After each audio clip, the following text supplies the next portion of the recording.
50واں زبور۔ میر مغنی کے لیے بنی کورہ کا مزمور۔ اے سب امتو یہ سنو، اے جہان کے سب باشندوں کان لگاؤ۔ کیا ادنا کیا اعلیٰ، کیا امیر کیا فقیر، میرے منہ سے حکمت کی باتیں نکلیں گی اور میرے دل کا خیال پرخرد ہوگا۔ میں تمثیل کی طرف کان لگاؤں گا، میں اپنا معمہ ستار پر بیان کروں گا۔ میں مصیبت کے دنوں میں کیوں ڈروں جب میرا تعاقب کرنے والی بدی مجھے گھیرے ہو۔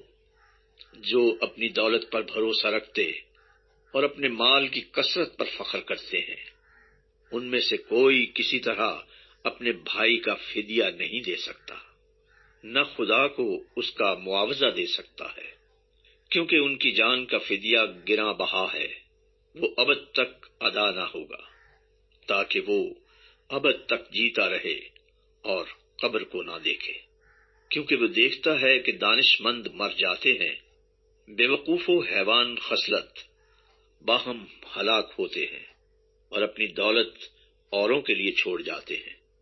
ان کا دلی خیال یہ ہے کہ ان کے گھر ہمیشہ تک اور ان کے مسکن پشت در پشت بنے رہیں گے۔ وہ اپنی زمین اپنے ہی نام سے نامزد کرتے ہیں، پر انسان عزت کی حالت میں قائم نہیں رہتا۔ وہ جانوروں کی مانند ہے جو فنا ہو جاتے ہیں، ان کا یہ طریق ان کی حماقت ہے، تو بھی ان کے بعد لوگ ان کی باتوں کو پسند کرتے ہیں۔